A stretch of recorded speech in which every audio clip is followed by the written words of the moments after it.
Hey Denver Green School, welcome back to our next unit, basketball. I got special guests with me, Mr. W, basketball player, Denver Green School physical education teacher for the elementary grades, and middle school media teacher. So you're going to have him later in the year for media. You'll do some photo and video editing, but right now he's just going to help me out with this basketball video.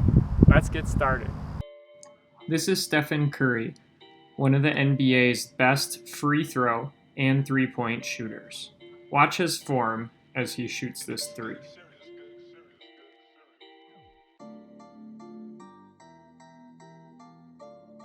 So now that we've seen how the pros shoot, let's break it down and practice that.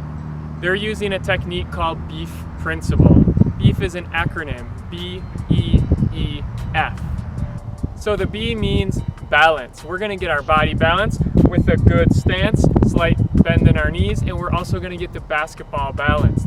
We know that wider gives us better balance, so wide hand on the ball, placing the ball in our finger pads with a little space right here. Our hand isn't touching the ball, just our finger pads like this.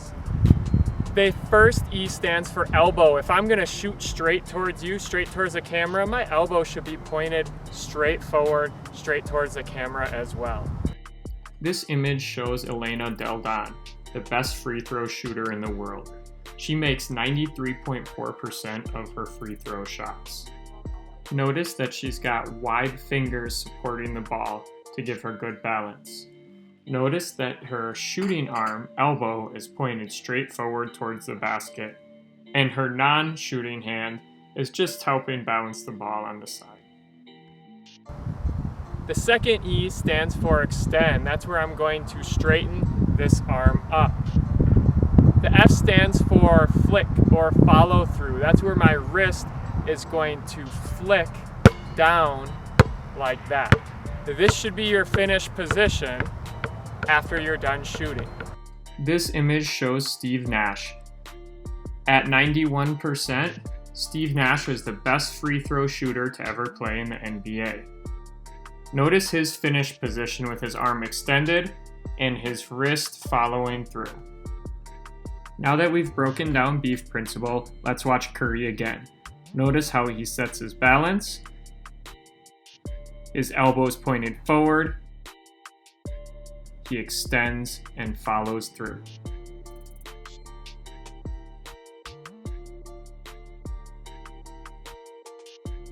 So let's review. Balance, elbows pointed forward, extend and follow through. Let's step back so you can see the ball. Balance, elbows pointed at the hoop, extend and follow through. Now watch how the ball is spinning. That's because I have a good flick or follow through. That's what makes the ball spin backwards. That increases my chance of the ball going in the hoop. Watch that spin one more time.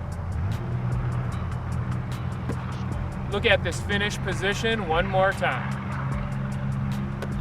All right, let's start practicing with deliberate practice. So Mr. W is going to use deliberate practice to work on his shot. Mr. W, what is your goal? My goal is always to increase my shooting percentage. All right, he wants to make more shots, and he's going to start slow and thoughtful with his practice. Let's see how he does that. Mr. W is going to start shooting right under the basket. For the purpose of this demonstration, he's only going to take 3 shots here, but you should take at least 20 shots from that location. Then back up. You're progressing, you're making the drill a little bit harder by backing up, but you're still slow and thoughtful, thinking about and practicing your BEEF principle. After 20 shots, back up to the free throw line. Focus on your BEEF principle. Don't let any of that change.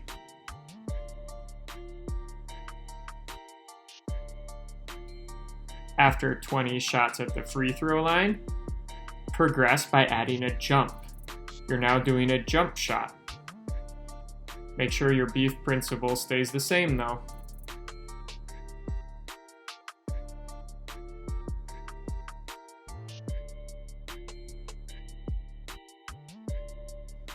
then progress by adding a fake, dribble, jump stop.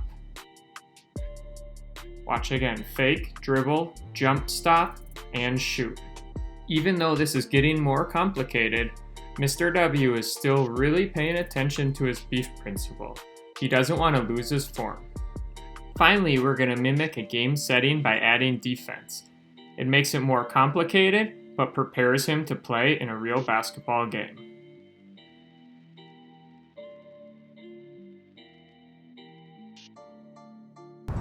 So in that deliberate practice session, Mr. W first set a goal. He wanted to improve his shooting accuracy. Then he started really close to the basket. He shot 10 times right there under the basket, just thinking about his form, noticing how it feels. Then he moved back to make it a little harder, and he moved back again. Then he started taking jump shots. Then he started taking a dribble and doing a jump stop and shooting. So every time he progressed, he made the drill a little bit harder. And after he felt good with his practice, he was ready to use it in a game of one-on-one, and I was trying to play defense on him, and he could beat me because he had just practiced that skill. If you really enjoy basketball, you can always refer back to those videos that we made at the end of last year. They're going to be on the same YouTube channel, and they should be linked into the description of the video that Mr. Parker posts.